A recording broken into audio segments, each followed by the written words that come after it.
Right, good afternoon, everyone, and thank you for joining us for our second Falls Awareness Week webinar, hosted by the Falls Prevention Network and supported by Medline. Just to let you know, this session is being recorded. If you do have some colleagues not able to join, they can just pick up the session join now link in the webinar email that we sent earlier today, and they can pick up the recording from that. We'll also post it on Medline UK and Ireland's websites in the coming weeks as well. Everyone will be on mute throughout the session, so please put your questions into the Q&A panel, which you'll see at the top of your screen as we go, and obviously we'll come to those at the end. So first of all, I'm just going to hand over to Julie Windsor from NHS England to introduce and chair this session. So let me just put Julie on the screen. There we go, Julie. Thank you, Simon, and hello everybody, and welcome to the second in this webinar series for Falls Awareness Week. And I'm sure you're all recovering because a lot of you were very busy last week, so absolutely thrilled to see that there's near now 159 dialed in today, so welcome. If you're wondering how we pick these topics, I would say that this is down to Simon and myself to some degree, looking to see what were the top topics that were discussed in the Falls Prevention Practitioners Network on NHS Futures. So just in case you think that nobody ever looks to see what's going on there, we do, and we look to see who's asking the most questions about what and what would be of most use and interest to you. So very, very pleased today to introduce Shona MacKinnon from NHS Clyde sector within Greater Glasgow and Clyde Health Board. I hope I've got that right, Shona, who's going to give us a very personal story to her today about deconditioning and how it affects everybody, and in fact how it affected her. And I don't want to steal any more thunder, so I'm going to hand straight over to Shona. Thank you very much. Thank you, Julie. Good afternoon, everyone, and thank you for tuning in. I hope you all had fun during Falls Awareness Week and have managed to recover. I think Julie's covered that as well. I'd also like to thank Audrey at Medline for inviting me to do this presentation. She's been a fantastic support to us here in Glasgow in relation to Falls, which has also been a huge support to me throughout this journey. I'd also like to thank Amy, Simon and Julie for being my tech support, so let's hope this works today. So as Julie said, I just want to introduce myself. My name's Shona, I'm 46 years young. I'm the Hospital Falls Coordinator within Clyde sector of Greater Glasgow and Clyde, and I've been in this post for 6 years. I have been nursing for 25 years, predominantly surgical, but mainly in orthopaedics, and I absolutely love nursing. Despite all the pressures, I do love my falls job. Assessing all the high falls risk patients, putting plans in place to reduce the falls, and encouraging maximum independence for these patients. Today, I'd like to present to you deconditioning and how it can affect anyone, not just our elderly patients. I previously mentioned Falls Week, and obviously that's why we're all here today. It feels like everyone's talking about deconditioning, which is great to raise the awareness. But I was on a few webinars last week and actually hosted my own event last Wednesday, and we had a speaker for deconditioning, and it would appear everybody else has used the slides and the ideas. So I've picked out this story for me, and it's a little bit different, and this is my story. So first of all, I just want to talk about deconditioning and what it is. So everyone seems to be using AI and ChatGPT just now, so I did too. And AI says that hospital deconditioning is a decline in physical and mental function due to inactivity and bed rest during hospital stays, and it can lead to a loss of muscle strength, independence, increased health risks like blood clots and bed sores, and it affects older and frail patients the most, but believe me, it can happen to anyone. The stats say that a 10-day stay in hospital can lead to muscle ageing for some people, making them weaker and less likely to want to be active and more susceptible to hospital-acquired harm. And I just wanted to give you Betty's story. As a falls nurse, and I'm sure with lots of falls practitioners on here today, I wanted to give a scenario of a fictional patient called Betty. I'm sure we've all come across Betty in our time. In fact, it's probably most of our patients. Betty's in her 70s. She lives alone in a flat and is quite active for her age. She's usually independently mobile, unaided, and manages all her own personal care, domestic chores and shopping. A typical day for Betty might look like this. She gets up in the morning, makes a cup of tea and some breakfast. She has a shower and gets dressed. Maybe puts a washing on and relaxes in front of the TV for a while. Betty then heads out to the shops just to get a few essentials. It's not far. She walks there and back. Betty then makes some lunch and relaxes in front of the TV some more. She mobilises back and forth to the bathroom a few times throughout this afternoon and into the evening, and then she heads to bed. Betty could easily do 4,000 steps in a day. She then gets admitted to hospital. She's got a new confusion and she's treated for a UTI. She's a little unsteady on her feet due to delirium, and nursing staff are providing assistance of one to help her walk to and from the bathroom. They also referred her to physio and OT prior to discharge planning. During this admission, Betty's step count is now down to approximately 300 steps in a day. I actually measured this in one of our 6-bedded bays within the Royal Alexandra Hospital. A few trips backwards and forwards to the bathroom, and then I added some steps for her physio sessions, and this was down at 300. This is a huge decrease in activity for Betty and has reduced her muscles, and she's now a huge increased risk of falls. So deconditioning versus your body. By not moving regularly in hospital, it can have a negative effect on your brain, your heart, your muscles, and your lungs. I'm glad this slide worked because it didn't when I was uploading it. As you can see, this is the glass corridor, and this is in the RAH in Paisley, where I am based for work. I'm sure most hospitals have one. This is the top of the corridor, where most of the wards I visit are located, and of course my office is at the bottom, and then some. I also measured the length of this corridor in steps, and it was 475 steps from the top to the bottom, and that wasn't including all the corridors that come off the corridor. And like most of you, there are not enough hours in our day at work. I probably sprint up and down here a good few times in an average day, but it does get my steps in. So talking about our daily steps, I'm now just going to tell you a little bit more about me. After a busy week at work, having done my 10,000 plus steps in a day, between the glass corridor, assessing patients, going to meetings and training, and then walking the dog, a Friday night is generally quite a relaxed evening for me. I start my Saturday morning with a park run. Now, if you don't know what park run is, it's a nationally arranged 5-kilometre event. They are held in towns all over the UK and usually take place at around 9:30 on a Saturday morning. I don't love running. In fact, I need to look for serious motivation on a Saturday morning to go, but I do it to get my cardio fitness. I really dislike the gym and I much prefer to be outdoor for fitness. I'm no matter of means a marathon runner, but I do feel energised after the run, and not to mention proud of myself for beating the non-motivational slump. One of my favourite hobbies though is walking. Most weekends I am out walking somewhere in Scotland with friends or my fiance, and we can easily achieve 20 to 25 kilometres in a day. So just going to share some of my weekend hiking pictures with you. The photo on the left is me at the top of Goatfell Mountain on the Isle of Arran in Scotland. It's a Corbett for any of you that know your hills. This walk was only 8.7 kilometres, but it has an elevation gain of 874 metres high. It took us 3 hours and 10 minutes up and back, and we had some fabulous views over Arran, and it's a really lovely walk. The second photo was taken at the top of the Cobbler, which is in Arrochar, which is in Loch Lomond National Park. It's another Corbett and has a rock formation at the top. This known act of risk-taking behaviour is called threading the needle, if anybody wants to look it up.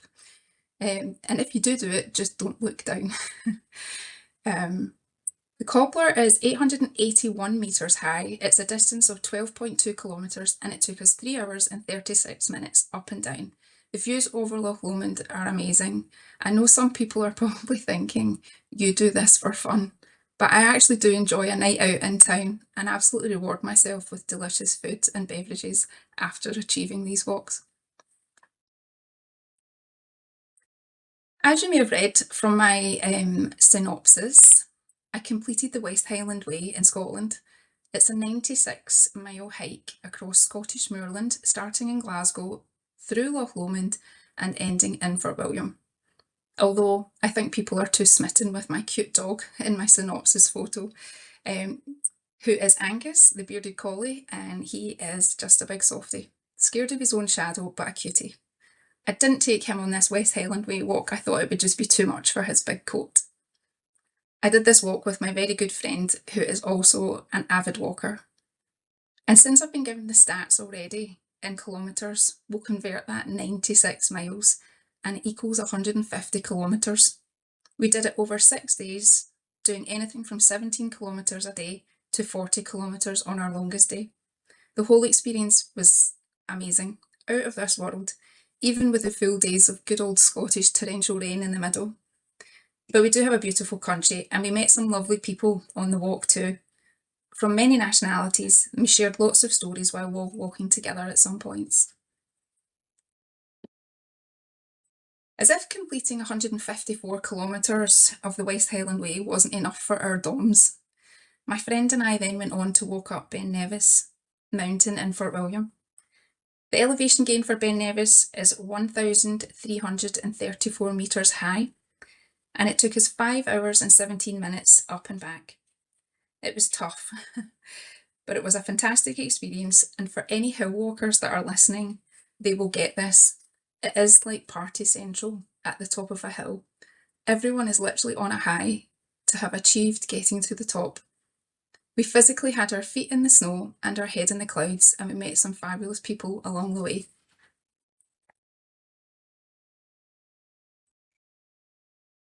This is me pictured on February the 10th last year doing my park run, and it was also the start of my much needed annual leave. I wasn't going away anywhere for this planned leave. It was just nice to be off, and I had some really nice plans to spend time with my niece and nephew, meet up with friends for lunches, etc. And of course Valentine's night was in there too. On Sunday the 11th of February, I started feeling like I was getting a head cold. Typical, I thought, just when I'm stopping for my holidays. But this had been common in the previous 10 months. In fact, this was my 6th cold in that time. Yes, that is not normal. And it was really starting to get me down, actually. We can all cope with a head cold and get on with our work, but each time the symptom pattern was the same. 2 days of a stinking head cold. It would dry up on day 3, then I would get a temperature, and then I would get a chest infection. I am usually fairly fit for my age, hence my previous slides. I don't smoke, and I very rarely go near my GP. However, I had called my GP practice a couple of times within this period of 10 months, just if I was feeling symptomatic or possibly coming into like 4-day holiday for Easter or creeping up to Christmas and time off for the GPs. Mostly the ANP down at the practice would say, I'll give you antibiotics, but only take them if needed. And being a nurse and sensible, with a background of knowledge of antibiotics, I did only take antibiotics twice in case it was viral, not thinking for a minute that in 6 weeks' time I would have the same symptoms and be in the same situation. On Wednesday, the 14th of February, yep, Valentine's Day, I did call my surgery due to this being the 6th time of having these symptoms and the same pattern. I didn't particularly want antibiotics, but I actually wanted somebody to sound my chest at this time. I felt pretty rotten, and the ANP did say it could be viral, phone back in 6 days if you're still feeling unwell. I felt really bad, just unwell, weak, a bit fed up with myself, probably because it was my annual leave. My partner and I had already decided that for our Valentine's date was going to be dinner on the Saturday night.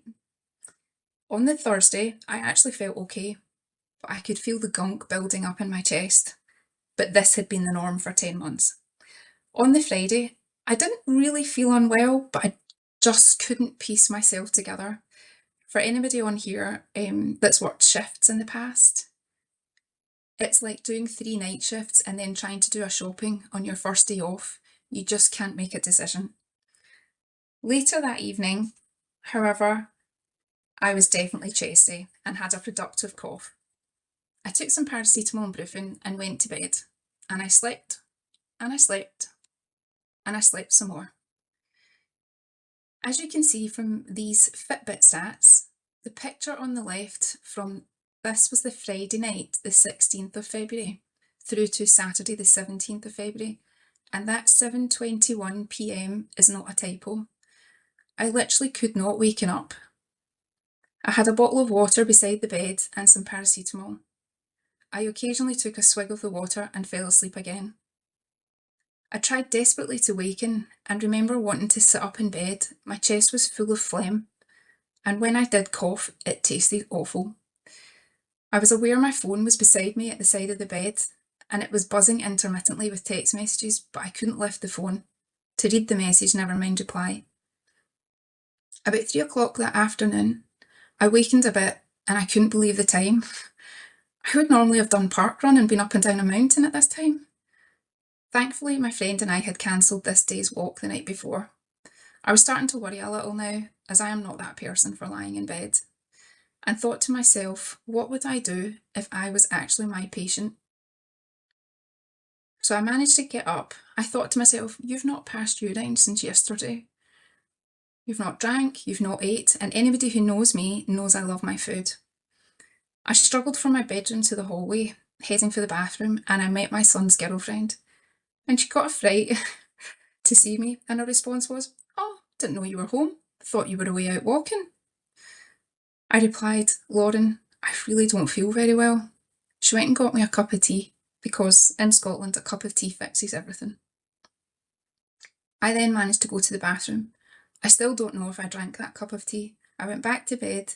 I felt absolutely wiped out, and I slept, and I slept, and I slept some more. My partner came home at tea time. He knew I wasn't well, and he had been worried about me, but typical man response was, "Oh, we don't need to go out tonight. We'll stay in and get a takeaway and we can have a bottle of wine." This was our Valentine's night. And I thought, I can hardly lift my head up off the pillow here. Never mind think about a takeaway. I managed to get up around 7:30 that evening. I struggled in and had a shower, put some clean pyjamas on, and again, my partner suggested a takeaway, which I refused and opted for a bowl of cornflakes, which I didn't really want, and I think I managed half, but I knew I needed something. I sat on the sofa trying to stay awake while my family had takeaway, and when I refused a glass of wine, both my son and my partner responded with, "Mum's definitely not well." I couldn't fight my exhaustion anymore and I fell asleep. As you can see on the stats, that was about 10 o'clock. I woke up just after 1. I was absolutely gasping for a drink. I walked through to the kitchen and opened the fridge, and as I did, everything went fuzzy. Everything was blurry and my legs started to shake. As I headed back into the living room, I collapsed. The thud startled my family, who then said, "Right, enough, you are going to hospital." I refused by saying, "I am not an accident, nor am I an emergency. It's just another chest infection, albeit it's a particularly bad one." My local A&E is where I am based for work, and I was fully aware of the pressure they were under, especially at that time of year. My partner then suggested calling NHS 24 out of hours, which I refused. Typical nurse. But in all honesty, I just wanted to sleep, and I really, really didn't have the energy to go and sit in any waiting area. I replied with, "Let's see how I am in the morning." It was only when putting these slides together that I actually noticed at the bottom it records estimated oxygen variation is low. Quite scary, I thought. I don't really remember the Sunday. I have no idea what I did. I know I didn't leave the house. I think I slept. That evening, I texted my work colleagues to say that I'd had a rotten annual leave and desperately needed a doctor's appointment the following day. Later that evening, I was really flushed in the face and I noticed a bit of a rash on my arms. I looked further and the rash was also on my tummy and my chest. I thought it was just a sweat rash from all the fevers and sweating so much. But again, I took paracetamol and brufen, which do work well for me, and I went to bed. I woke early on the Monday to call my GP's surgery. The phone lines open at 8:30. I constantly hit redial, as we have to do, and was getting the usual Monday morning automated response on the phone lines. We are busy. Please try again later. I eventually got through to the receptionist at 8:45 to be told, sorry, all our appointments are gone for the day. Call back tomorrow, or you could try after 2. One of my work friends texted me mid-morning on the Monday asking a work question, which I replied, sorry, I am not in work today. She knew this was just not like me at all, and it was a shock for her, so she called me and instantly said, gosh, you sound awful. I replied with, I don't feel well, and I explained what had been happening over the weekend, and I couldn't get a GP appointment. My friend, a very experienced senior nurse, said, why don't I pop over and see you and have a cuppa? Now I know her very well. I knew she was up to something. On her way to mine, she popped into the GP's surgery to collect a sputum sample jar. And of course, being an experienced nurse, she raised her concerns with the receptionist and said that she was concerned and that I needed seen. When she arrived at mine, she explained that she'd been to the surgery and that they were going to call me. When she arrived, I had not long taken brufen and paracetamol, and I had in case I did manage to get a GP appointment. My friend and I sat and had a cuppa. She was fussing around me. I actually felt okay, again, because paracetamol and brufen work well for me. She was encouraging me with oral fluids to the point she was getting annoying, but she was a good friend and a good nurse, and I probably would have been the exact same with her. I got a call from a GP surgery as promised, who advised a paramedic responder would come and do a home visit, which he duly did. He did my obs, which were completely off for me. I'm usually braddy because I am fairly fit, and my heart rate sits about 53 beats per minute. However, it was around 80, which would be normal for somebody of my age in general. My blood pressure was in my boots, and again, my friend, and between her and the paramedic, were getting me to drink glass upon glass of juice. It was orange Lucozade Sport, and oh my days, it was disgusting. It was so sweet and thick, and I will never drink it again. My oxygen levels were around 94%. He sounded my chest and couldn't hear much untoward, to be honest. But given the time in the afternoon, he suggested that I went to the medical assessment unit in the RAH, where I work, and have some blood taken. As my friend and I sat in the very crowded waiting area of the assessment unit, I became really hot, then cold, and clearly the paracetamol and brufen were wearing off. Some of my colleagues passing the waiting area noticed me, some taking a double take. One lead nurse said, Shona, I hardly recognised you, you look awful. I knew her well and no offence was taken. I definitely knew that I did not look my best.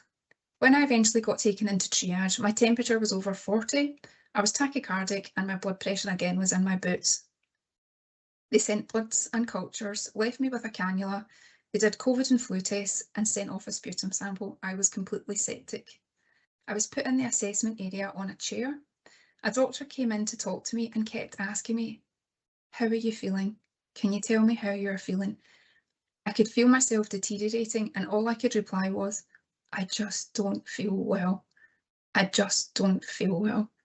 I then collapsed and remember waking up on a trolley. By this time, they had taken the decision to admit me, commence IV fluids and IV antibiotics. They knew at this point it wasn't COVID and it wasn't flu, but I was placed in a single side room. I'm not sure if it's all they had, or did they think I was contagious, or was I getting some kind of VIP treatment for being staff? I doubt. I attended for a chest x-ray later that night, and vaguely remember coming back along that glass corridor to my room. The nursing staff were lovely. They were in and out at me all night doing IVs and OBS. I had only ever been in hospital before for minor day procedures and when I had my son, so to be on the other side as a medical patient was completely new to me. And by the way, when a patient says IV potassium hurts, I can absolutely vouch for that. It hurts like hell.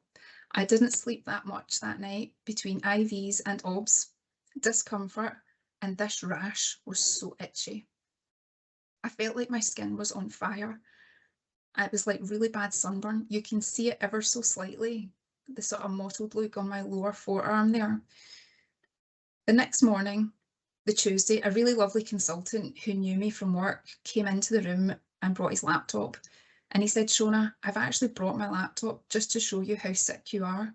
You have severe pneumonia and a complete whiteout of your right lung. I thought, what?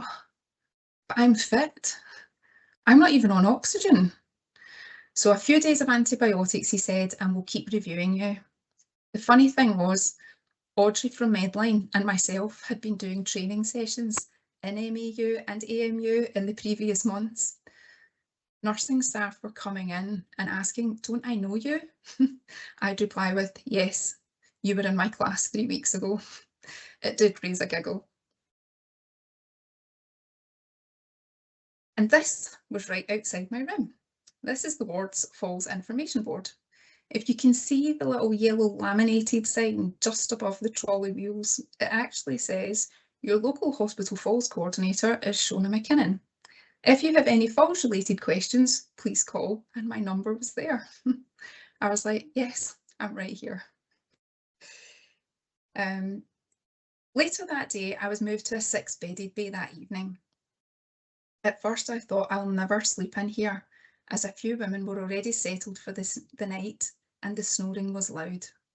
However, I was completely understanding that someone else merited a single room, and I reminded myself I wasn't unwell. However, that night I coughed and I coughed and I coughed. I felt so guilty for keeping all those women awake all night. The following day, I did actually feel awful. I can't explain it. Weak, probably fatigued, fragile. Fragile is probably a good word. But I was determined to remain active and independent, and I was thinking, I don't need to be here. These patients are sick. I'm fit. I had more bloods taken and attempted a shower. The next thing I remember was 2 nurses carting me back to bed. I had fainted at the door of the bathroom following my shower. After getting me back into bed, the nurses had a bit of a giggle, saying, imagine we had to document the falls nurse fell. It did make me chuckle, but I did say this is a vasovagal and not a fall. I was reviewed by the doctors and advised we'll see how your bloods are today and continue IV antibiotics at the moment. Then the doctors came round 20 minutes later to say they had just had a call from the labs and that I in fact had strep A pneumonia. So I was swiftly moved back into the single room again. It now all made sense with the rash. And I thought, how have I not thought about this? But I really did feel rotten. The consultant the following day did say that I'd thrown them a little, as how I looked and given my oxygen levels, which I was maintaining still, but my bloods and my chest x-ray were giving a very different story. They put it down to my level of fitness despite my age. However, I was wiped out. Not like me at all. I'm always usually on the go. I try to potter about my tiny room as much as possible, making my own bed, cleaning my little table. I thought the last thing I need is a DVT. And I thought to myself, if I had been me as a patient, I would think I'd be a fairly easy patient. 4 hourly OBS, 6 hourly IVs. But I just wanted to sleep. The strep rash was the worst. Despite antihistamines, it drove me nuts. And at one point, when I remember a member of staff come in to do my regular care rounds, and he asked me, did you eat your lunch, Shona? As he stood with my clipboard of charts. I thought, well, heck, they've got me on a food chart. I really didn't have an appetite, but I knew I had to eat. The tea lady was fabulous, bringing me 2 cups at a time, and each lunchtime I would have a bowl of soup. But I knew I was thin, and again I felt weak and fragile. That's the only way I can explain it. Here are my Fitbit stats for my first week in hospital. Quite significant, I think. However, I definitely wasn't counting steps when I was in hospital. As you can see at the bottom, this is day 1 when I was admitted. I did manage to walk from the car park up to AMU as I was determined I was going to do it. I was very breathless, and walking up Ben Nevis seemed easier than walking up the hill at the RAH hospital. Then you see the huge decline in activity from me. Absolutely not my norm at all. On the Saturday, I wasn't making much progress. This was day 6. I wasn't making any progress throughout the week. My CRP would improve slightly, then my white cell count would lag behind. With no significant improvement, my temp would spike every night around 8 PM, and then the rigors would start. My CRP would jump up again, followed by my white cell count. And by this Saturday, a really lovely ANP called Mary came to review me. She wasn't happy with my blood results or the fact that my temperature wasn't improving, and she sent me for another chest x-ray. My partner was visiting at the time, who came along to x-ray with myself and the porter. Following the x-ray, we advised the radiology staff that my partner would take me back and no need to call a porter. I was so happy to get out my room. Of course, I had a mask on for the strep. I was also happy to be in this disguise going along the corridor of where I worked. I desperately wanted exercise, so I walked back slowly along the glass corridor. My legs felt so weak. Unfortunately, the chest x-ray showed there was no improvement in the pneumonia or consolidation, but equally it hadn't got any worse. The next day my bloods were worse than ever, and on the Monday they ordered a chest CT scan in case I had a collection. Thankfully the scan showed no collection, but again no improvement. They decided to change my antibiotics and keep me in again. I had serious cabin fever by this point. Anytime I was speaking to my friends or family, I felt like I was relaying someone else's story and what had happened to them. It didn't feel like this was happening to me, and I still felt I'm fit. I couldn't wait to get home and get back out walking. It was all very surreal.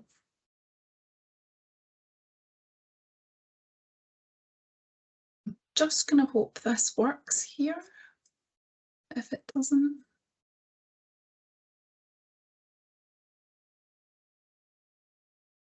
There we go.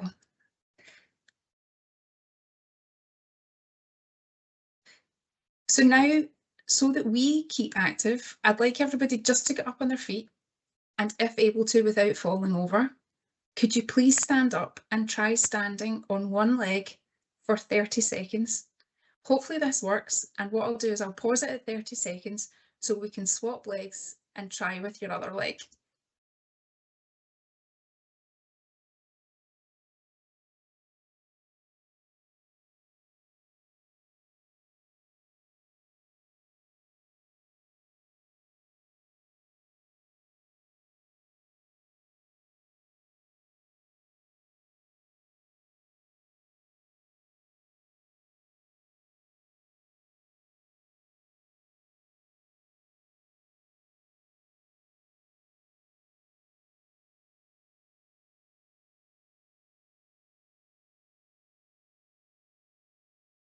Okay, if you can all swap legs.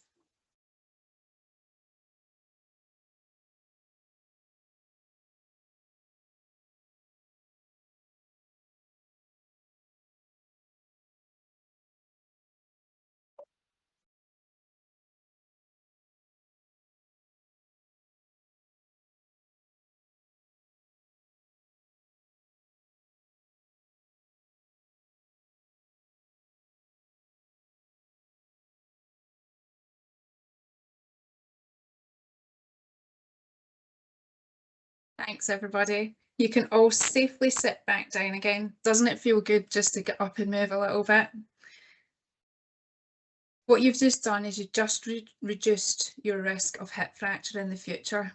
I'm sure most of you on here have heard of the 1 leg standing time. And again, I had this planned for weeks and somebody else did it last week on a webinar. But it's great how all our minds are all working the same and we are really pushing to avoid deconditioning. Oh no. There we go. Sorry about that. So just to continue on, that just felt good to move around a little bit. In our jobs as healthcare professionals, it's really important that we promote this kind of encouragement with our patients, and our elderly and our sickest patients, to ensure they do not come to harm. And I just love a Florence Nightingale quote. So just back to the few slides about me. So remember the glass corridor. On Tuesday, so we're now the 27th of February, which was 17 days after that parkrun photo, I was moved to a medical ward. And again, I had a side room, a single room, but this time I was on the top floor. See the photo on the right, the double rainbow? That was my sign of hope to get home. And the other photo is purely just to show you the exact length of this corridor. And it goes on for a lot longer.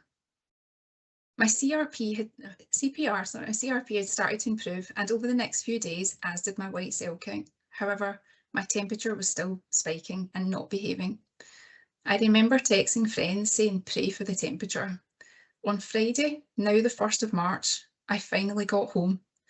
After bloods came back much improved. However, this was now 12 days in the Big Brother house. My stepdad came to collect me from the ward. In my head, I felt like I wanted to skip out of the hospital, but my legs felt very different. I had to walk the length of this glass corridor to get to the main entrance of the hospital, or should I say exit, or should I say to taste the freedom and the fresh air. The walk along the corridor felt worse than any hill or 96-mile hike. My legs weren't sore, they were just so weak. I didn't feel dizzy and I didn't feel faint. My legs just didn't feel like they belonged to me. So if we remember, I had been in for 12 days. I had been very fit prior to being sick and had even thrown the doctors off a little. My legs were so weak when I got home to my house. I desperately wanted just to run upstairs, have a lovely long shower, wash my hair, get clean pajamas on and just get into my own bed. I couldn't get up my stairs. My legs just didn't work. So remember, we went back to deconditioning versus your body. Well, deconditioning versus my body. By not moving in hospital, it can have negative effects on my brain. My head just felt fuzzy. My heart, well, still to this day, 18 months on, my heart still isn't right. When I try to run, my heart rate shoots up to about 190 to 197 beats per minute, and I can feel it. It is regular, but it is way too high for my age, and I am currently being investigated for this. And my resting heart rate is back down to around 50. So that's a huge increase and pressure and stress on my heart. So what do you say? Stop running. It also affects your muscles. Well, it took me months to recover. I knew I had to build myself up after I got home. But after fainting so much during my admission to hospital, I was anxious to go out for walks on my own. After a couple of weeks at home, my stepdad would come round daily and we would walk the dog together, just round the block. That was enough. But we would admire all the spring flowers that were coming out, and that made me smile, as well as achieving baby steps. Nothing like I was a month previous, and I was getting so frustrated that I couldn't do what I wanted. And then there was my lungs. I had a chest x-ray at 6 weeks post-discharge, which showed that the lungs were clear and the pneumonia had gone. Hurrah! However, I still get very breathless if I exert myself. And I don't mean by running, that's a different ballgame. Do not try and talk to me while I'm running. I think I would die. But even walking, I can't walk at normal pace and talk at the same time. They think that despite the chest x-ray being clear, I likely have some tissue scarring, which won't show up on an x-ray. So this is what happened to me. So 12 days in hospital after being pretty ill, I now realise that. I was frustrated at home. I could hardly walk, never mind consider a hill or a run. I remember one of my close work friends calling me one day, just 5 days after I got home. As soon as I heard her voice, I burst into tears. She said, "What's the matter?" I just said, "Elaine, I feel useless. I can't even do the ironing." And she said, "Why on earth are you ironing?" And we both laughed. And I said, "I don't know, because it's all pyjamas." I couldn't go to work. I was off for 4 months to recover. I did have lots of lovely visitors who came to keep me company and brighten my mood, and they all brought me cakes and goodies, trying to fatten me up. You're probably wondering why this happened to me. I asked myself the same question. The only answer the doctors could give me was I had COVID in June 2022. I did feel quite rough with it, quite symptomatic, sort of choking on mucus, really wiped out for a couple of weeks. But I recovered really quickly. No long COVID for me, so I'm happy with that. The doctors in the RAH did say that I would make a full recovery. It did take a long time. I'm over it now, and I'm just trying to build up my fitness. I've had one cold since being discharged 18 months ago, and that was just a few weeks ago I had that. In fact, I was boasting last winter when everybody else around me had COVID and flu, and I was saying to the point, I'm not sure what they gave me last year, but my antibodies are on point. And here is Angus. Since you all love him so much, I just wanted to share my pictures of my recovery helper, helping me regain my strength, out for all our little spring walks. I'm back doing parkrun on a Saturday morning, however, at a much slower pace. I am back trekking across the hills of Scotland and getting my steps in. This last picture was taken 1 year on from my admission. We had walked 16 kilometres up this hill to get to this viewpoint, and it was absolutely worth it. I'd like to thank all my friends and family and my colleagues in the Glasgow Hospital Falls team for getting me through this. Deconditioning can absolutely happen to anyone. Lastly, a heartfelt thanks to all the staff in MEU and Ward 27 in the Royal Alexandra Hospital, including all the nurses, doctors, porters, the tea lady, even the domestic staff. Everyone was so friendly and kind. The care was fantastic, but I hope never to be a patient again. Thanks for listening, and I just wondered if anybody has any questions. Thank you, Shona. That was extremely affecting talk, and absolutely shameless of you to finish with a picture of Angus there. What a lovely lad he is. I'm so sorry that this has happened to you. This is the first time I've heard this story, Shona, and it sounds absolutely wretched. And I'm so glad that you're on the mend now. While we all welcome your questions, so and I know it can take a minute or two to engage your brain before you start to hit the keyboard there, but we would welcome some questions, I'm sure. But just to sort of kick things off, I mean, you described very vividly how absolutely wretched you felt. I mean, and going from a fit younger person to that state was quite shocking, I imagine, to yourself, and it sounded as if it was from what you described. And, you know, this is a reminder, I suppose, of what you've done to me today, is what it's like to be on the receiving end of care. And I'm just wondering if you had one piece of practical advice you could give to clinical colleagues on the call today about faced with patients such as yourself in this, you know, in extremis here, what would you do on a day-to-day or even an hourly basis to improve physical activity for the very sick, so they don't already get embedded into deconditioning as the way forward? I mean, is there anything practical you might advice you could give us? Yes, I think in the hospital setting, I think, you know, encouraging patients to do more for themselves. In GGC, we use active wards. I think absolutely encourage independent. I was trying to be as independent as I could be around my room. As I said, I was probably an easy patient, but I think, you know, even getting patients to move their arms, even like for the frailer patients, the more infirm, sit and do little leg exercises if they're not able to stand, you know, if they're requiring assistance to stand. It's encouraging. I know some of the wards, the older people's wards do that. It's encouraging little exercises within multi-bedded bays. Some of the rehabilitation wards do that. But I think it would be great if each ward had some sort of representative for the active wards, maybe a board above the patient's bedside to say what is their normal. Because that was very far from my normal. And I think you raise an excellent point there, don't you? We don't know the patients before they come to us. And there is a question in that's popped into the box here. What happened to Betty? From Anonymous is asking us because we don't know these patients before they come to us, do we? And you know, I've you know, fallen into the traps, I'm sure colleagues have, of assuming that just because somebody is older that they're not very active in the first place. Well, that's not necessarily the case, as you've explained. So I mean, thinking about the question here is, you know, what did happen to Betty, or was she a fictional person? She was a fictional patient, but she got some physio and OT and got back home. Okay.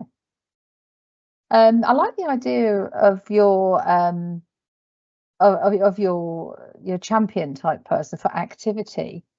And I guess I was thinking about, sometimes it's a cultural thing. We're all sort of conditioned in a way, which is the reverse of deconditioning, of course, to keep our patients safe by keeping them still, which of course, as we all know as falls professionals, that is exactly the opposite of what we should be doing.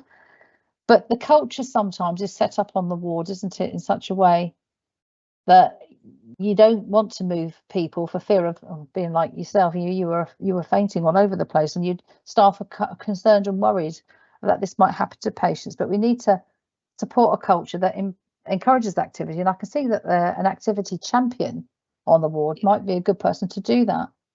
And in fact, we've got a question from Pete that's just come into the chat box now, and he's asking, did you receive any therapy input yourself, Shona? I didn't. No. Oh, why do you think that was? I think they probably thought I was young, and I don't know if they thought I was, you know, I was pottering around my room. Yeah, not even chest physio. I was about to say that. Did they not even whack your chest a few times? No. No. It's interesting. I'm not sure if time factor is a barrier within the acute wards as well. You know, it's the rehabilitation wards, that's what they're about, is to get the patients, you know, we're all about getting the patients getting up, getting them dressed, getting them moving. The rehabilitation wards will have more time to do that. The acute medical wards probably looking more at the medical patient. But yeah, it's so important. Yeah. We get our patients up and moving a bit more. The barrier to me also was being in isolation. Yes, because you just didn't have somebody to talk to or go across and say hello to, do you think? And yeah, just you can go for a walk along the corridor every day, or you know, round lapping the ward. Yeah.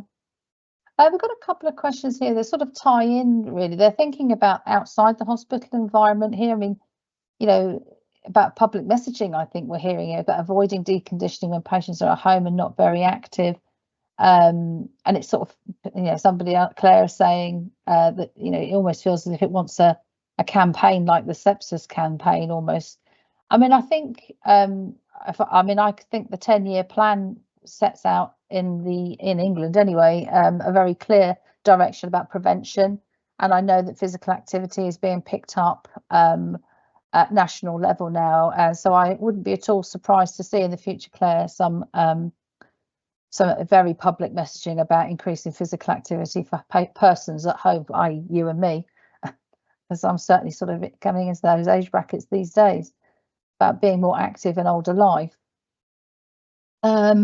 Rachel's asking about residential homes as well, and what would be your top tip for encouraging movement in a residential home? And thinking about the frailty components, you know, is there any encouraging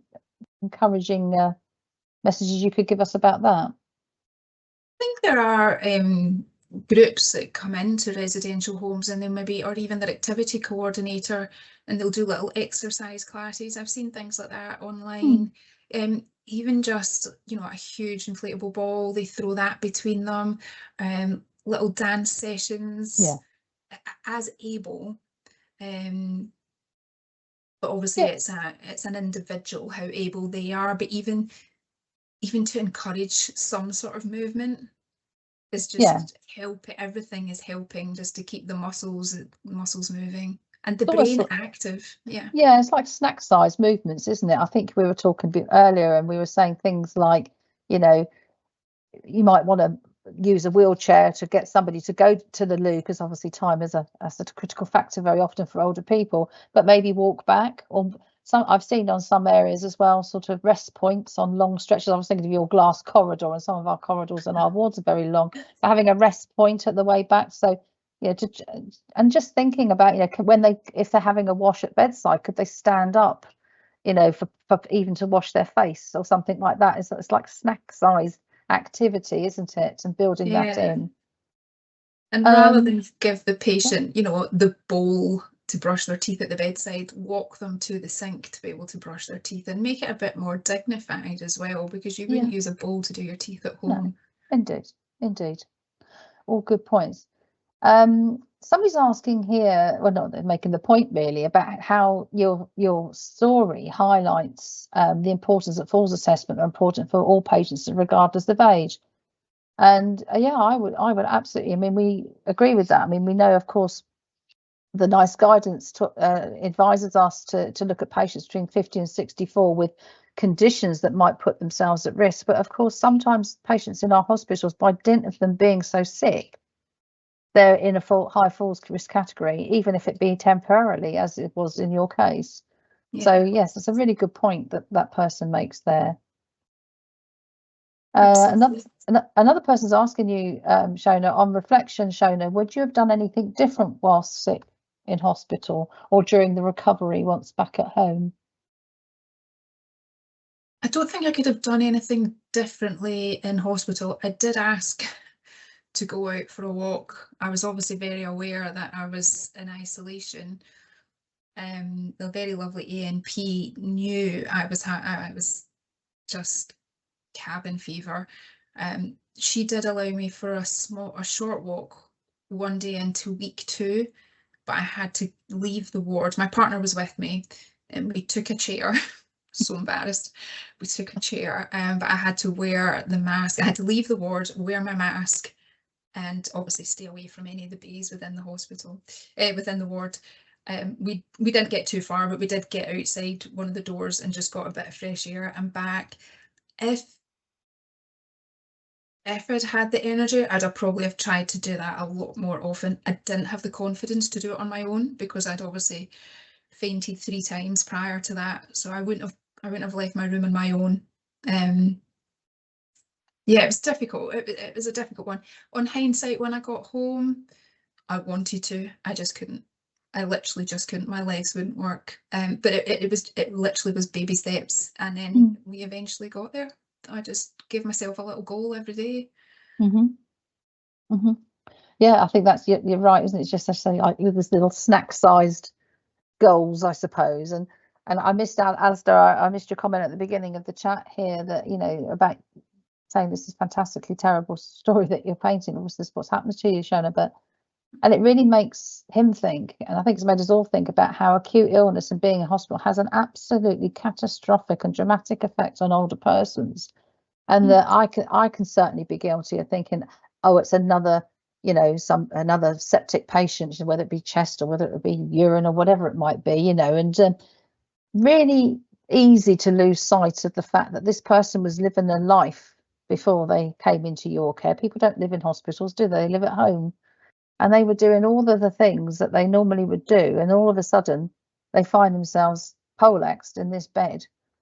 And it's really hard for us as staff, I think, to remember that. And I think it's a real excellent reminder you've given us today to think about this person-centered care, isn't it? I think that's what it amounts to for me. think about what this person normally is like, how they are now, and how far away they are from that, and let's get them back to what they love to do. And Absolutely. yeah, and I think this is what your picture paints for me today. Just check if there's anything come in. People have been very good at putting their questions in. Yeah. Literally all the points that have you seen the made. last one, Julie? There's just one from Anne-Marie at the end about prevention of deterioration. Yeah, are there hospital at home services within your area? Do you think that earlier intervention from GP services would have prevented the deterioration that you experienced?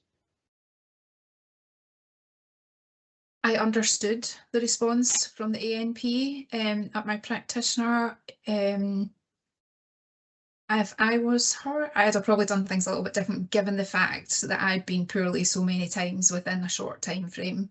But I need to take a bit of responsibility for that as well, because that weekend when I deteriorated at home, I wasn't for going to get checked out. But I also didn't want to waste anybody's time, because I just thought it's another chest infection. You know, I'll get through it. I'll phone the doctors on Monday.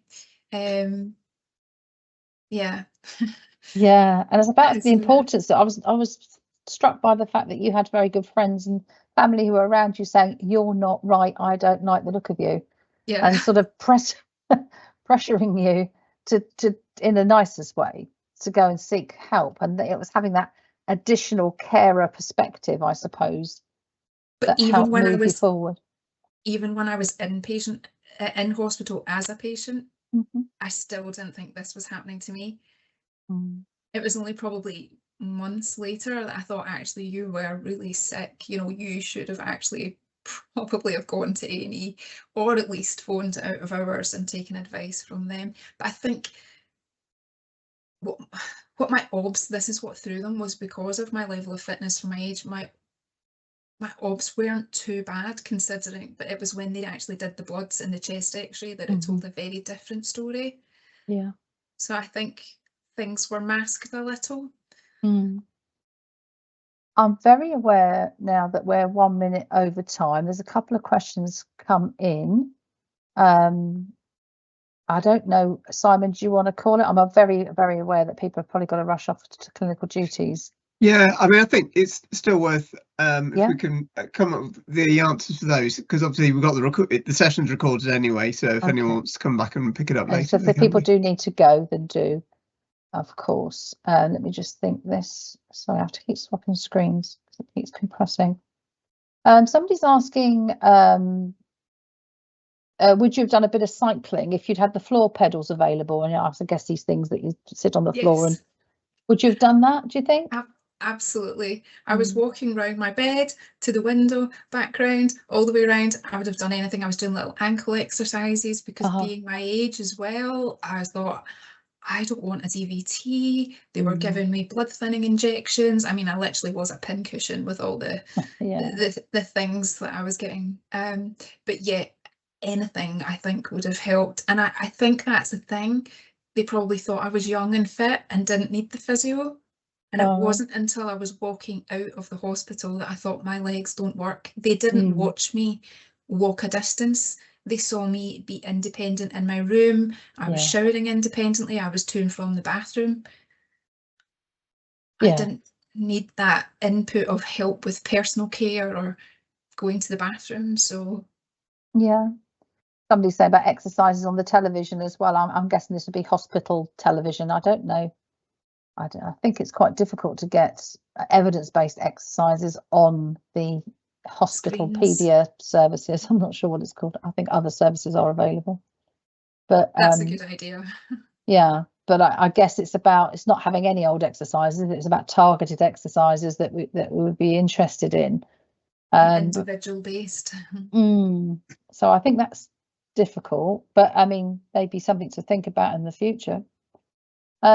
Somebody's asking, what do you think the significance of all the numerous colds were before you became ill? And did anyone suggest why it might have happened in the first place? Yeah, so that was just in my last little sentence. Sorry, I think I went off like a steam train at that point. I had COVID in June 2022, and they think that they had just left a pocket of bacteria in my lungs, having had COVID.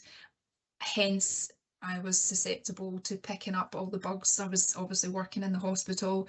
That yeah, they think that having COVID in 2022 left this pocket of bacteria in my lungs, and I was just picking up all the coughs and colds going, and wasn't able to fight off chest infections. Right.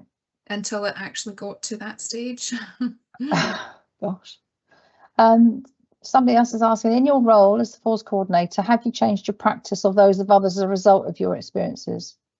Yeah, absolutely. I as we were chatting earlier, I have, not that I didn't before, I'm an experienced nurse of 25 years, but I have the utmost respect if we go and see maybe a patient with a delirium and a lower respiratory tract infection and they just don't want to get out of bed. Yeah. I completely am understanding, and I'm much younger than them, of how wiped out they are feeling, but equally the importance of, okay, we need to now try and get up and move, you know, baby steps up to the chair, etc. And I probably do push the active wards a little bit more than what I would have prior to that. Right. Yeah. Yeah. Because it's an interesting one, isn't it? I mean, I've fallen into the trap, as I expect others have too. When you say to a patient, "Can you walk?" and I'm thinking, "Can you take, you know, half a dozen of steps between here and there?" And they're thinking, "No, can you walk up Ben Nevis?" And everybody, you know, and like, so it's about bringing it to the person, isn't it? About making it relevant to them where they are right now, and choosing your language and your approach very carefully.